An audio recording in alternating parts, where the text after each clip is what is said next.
नजर सब पर।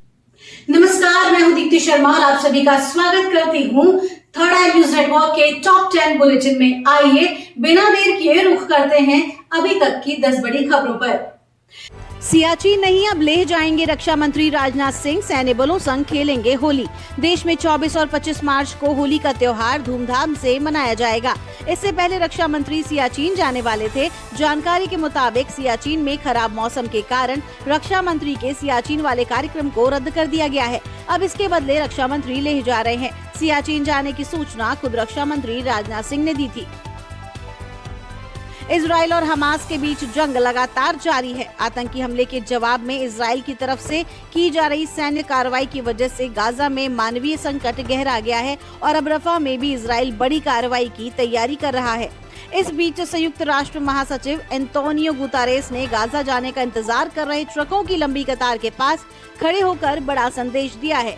शनिवार को गुतारेस ने कहा कि गाजा को अधिक से अधिक मात्रा में जीवन रक्षक सहायता देने का समय है। उन्होंने इजराइल और हमास के बीच तत्काल संघर्ष विराम का आग्रह भी किया है। संयुक्त राष्ट्र महासचिव ने गाजा के रफा शहर के पास मिस्र की सीमा में ये बात कही। नकदी संकट से जूझ रहे पाकिस्तान की निगाहें भारत पर टिकी। एक तरफ आतंकवाद से लड़ाई तो दूसरी तरफ गंभीर नकदी संकट से जूझ रहे पाकिस्तान की हालत कुछ ठीक नहीं है। ऐसे में पड़ोसी देश ने भारत के साथ व्यापारिक संबंधों को बढ़ाने की बात कही है। विदेश मंत्री इशाक डार के बयान से संकेत मिल रहा है कि पाकिस्तान अब भारत के प्रति राजनयिक रुख में बदलाव चाहता है। हिंदी भाषियों के बल पर ममता बनर्जी का किला ढाहेगी भाजपा, नॉन बंगालियों को रिझा रही टीएमसी। बंगाली बनाम नॉन बंगाली का मुद्दा पश्चिम बंगाल की 42 लोकसभा सीट पर कोई असर डाल सकता है। कभी इस मुद्दे पर गिरी तृणमूल कांग्रेस खुद मान रही है कि पश्चिम बंगाल की कई सीटों पर नॉन बंगाली हिंदी भाषी वोटर निर्णायक भूमिका निभाते हैं। तृणमूल कांग्रेस का दावा है कि ममता दीदी ने बंगाली नॉन बंगाली का भेद मिटा दिया है। तृणमूल कांग्रेस के नेता विवेक गुप्ता का कहना है कि हिंदी भाषी वोटर पश्चिम बंगाल की कई सीटों पर असर रखते हैं। तृणमूल कांग्रेस ने इसके महत्व को समझते हुए उन पर फोकस किया है। सूडो सैटेलाइट बनाने में भारत को मिली कामयाबी, चीन की हर चाल पर होगी नजर। भारतीय कंपनी वेदा एरोनॉटिक्स ने हाई एल्टीट्यूड प्लेटफॉर्म सिस्टम, जिसे छदम में सैटेलाइट कहा जाता है, इसके निर्माण के लिए संयुक्त अरब अमीरात की कंपनी मीरा एरोस्पेस के साथ साझेदारी कर ली है। राजस्थान में दौसा लोकसभा सीट पर फंसा पेच, जाने क्या है इसके पीछे की बड़ी वजह। राजस्थान में लोकसभा चुनाव का घमासान लगातार तेज होता जा रहा है।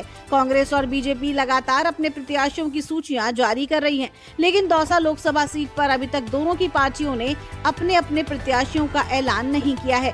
दौसा में पहले चरण में 19 अप्रैल को चुनाव होना है। इस चरण के लिए नामांकन दाखिल करने की प्रक्रिया शुरू हो चुकी है। 27 मार्च नामांकन दाखिल करने की अंतिम तिथि है, लिहाजा इस सीट को लेकर चर्चाओं का बाजार गर्म है। आईपीएल 2024, शिखर धवन ने रचा इतिहास। आईपीएल में खड़ा किया चौकों छक्कों का पहाड़। पंजाब किंग्स के कप्तान शिखर धवन ने शनिवार को सीजन के अपने पहले ही मुकाबले में एक बड़ा रिकॉर्ड अपने नाम कर लिया। शिखर धवन 16 गेंदों में 22 रन बनाकर आउट हुए। इस पारी के दौरान उन्होंने 4 चौके जड़े। जैसे ही दिल्ली के खिलाफ अपनी पारी के दौरान धवन ने दूसरा चौका जड़ा, वो आईपीएल में 900 बाउंड्री का आंकड़ा पार करने वाले पहले खिलाड़ी बन गए हैं। धवन ने ये उपलब्धि 218वां मैच खेलते हुए हासिल की। अमेरिका के वैज्ञानिकों का खुलासा, सदी के अंत तक भीषण गर्मी से हो सकती है 1 करोड़ से ज्यादा लोगों की मौत। अमेरिका की पर्यावरण संस्था ग्लोबल विटनेस और कोलंबिया यूनिवर्सिटी के वैज्ञानिकों ने एक अध्ययन में दावा किया है कि सदी के अंत यानी 2100 तक ज्यादा गर्मी से 1.15 करोड़ लोगों की मौत हो सकती है। ये गर्मी फॉसिल फ्यूल के उत्सर्जन से पैदा होगी। अध्ययन के अनुसार अगर 2050 तक उत्सर्जन का लेवल यही रहा तो 2100 तक गर्मी अपने घातक लेवल तक पहुंच जाएगी, जिसके कारण करोड़ों जाने जाने का खतरा है।